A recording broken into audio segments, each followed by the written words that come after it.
Kuom skaičiuoklė skiriasi nuo skaičiuotuvo? Juk su skaičiuotuvu aš irgi galiu pridėti, padalinti, padauginti ar atimti skaičius. Kam ta skaičiuoklė tada reikalinga? Su skaičiuotuvu negalima atlikti labai daug veiksmų akimirksniu, o su skaičiuoklė galima. Parodysiu dabar, kaip tai atlikti. Aš šitame stulpelyje noriu sudėti šituose stulpeliuose esančius skaičius. Na pavyzdžiui, 5 plus 12, štai čia noriu sudėti, čia 6 plus 11, čia 45 ir 1 ir taip toliau ir taip toliau. Man užtenka suskaičiuoti kažką tai tik viename langelyje.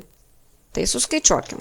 Rašau lygų, tada B3 plus C3, Enter, gaunu atsakymą, tada pažymiu šitą langelį, tai yra paspaudžiant jo vieną kartą, ir pažiūriu, kad langelyje yra štai toks mažas juodas kvadratėlis. Tai mano pelytė turi būti dabar ant to kvadratėlio. Kai nuvedu pelytės rodiklį ant to kvadratėlio, man reikia laikyti kairį pilies klavišą ir patempti žemyn ir paleisti. Ir štai gavau visus atsakymus. 5 plus 12 yra 17, 6 plus 11 yra 17, 45 ir 1 yra 46, visi atsakymai čia yra teisingi. Aišku, jeigu aš pirmajame langelėje padaryčiau klaidą, tai visi likusieji langeliai irgi turėtų klaidingus atsakymus. Tai čia šitoj vietoj tik yra pavojinga. Jeigu noriu pažiūrėti, kokios formulės čia buvo atliktos, pasižiūriu. 2 kartus paspaudžiu, čia buvo B3 plus C3, čia buvo B4 plus C4, B5 plus C5, B6 plus C6 ir taip toliau. Taigi tas tempimas už kvadratėlio iš tikrųjų nukopijuoja visur formulės, tačiau jų koordinatės pakinta. Todėl, kad važiuojant žemyn langeliais keičiasi jų eilutės skaičius. Tai kopijuojant pasikeičia atitinkamai ir koordinatės. Ir šitaip nutempti galim bet kokį veiksmą. Ar tai būtų sudėtis, ar atimtis, ar daugyba, ar dalyba, ar dar koks nors kitoks veiksmas. Taigi šitaip yra daryti žymiai greičiau negu su skaičiuotuvu. Įsivaizduok, kad tu turi 1000 kokių nors duomenų. 1000 duomenų tikrai akimirksniu su skaičiuotuvu paprastu nesuskaičiuosi.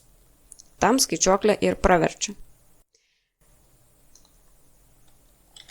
Dabar rašant langeliuose formulės, nėra būtina su klaviatūra rašyti langelio koordinatės. Galima tiesiog parašius lygų, spausti ant langelio ir tada gausime jo koordinatę automatiškai. Tačiau šitaip daryti reikia labai atidžiai, todėl kad spaudinėjant man dabar ant bet kurių langelių, ši čia parašyta koordinatė keičiasi. Ji keičiasi tol, kol aš neparašau aritmetinio veiksmo ženklo. Tai pavyzdžiui, parašau dabar plius, dabar galiu spaudinėti ant kito kokio nori langelio ir dabar jau keičiasi antroji koordinatė. Jeigu dar parašysiu ženklą, dabar jau keisis trečia langelio koordinatė. Taigi šitaip skaičiuojant reikia tiesiog atidumo. Taip skaičiuoti tikrai galima ir yra daug paprasčiau ir lengviau. Skaičiuoti dar galima ir kitokiais būdais. Tai pavyzdžiui, vietoj to, kad aš rašyčiau B4 plus C4, aš galiu tiesiog parašyti 6 plus 11 ir gauti tokį pat atsakymą. Štai čia 17, nes 6 plus 11 yra 17 ir čia 17, nes 6 plus 11 yra 17. Tačiau kuom šitie du skaičiai skiriasi? Viename aš nerašiau koordinačių, o kitame koordinatės buvo parašytos. Tarp jų skirtumas yra labai didelis. Jeigu aš štai šį šešetą pakeisiu kokiu nors kitų skaičiumi, pavyzdžiui 1000, paspausiu Enter, štai čia atsakymas pasikeičia, todėl kad čia buvo B4 ir C4 sudėti. Tai atsakymas visada keisis, priklausomai nuo to, kokios čia bus langelių reikšmės. O štai šis atsakymas nepasikeitė, todėl kad čia koordinatės nebuvo naudojamos, buvo parašyti tiesiog du skaičiai.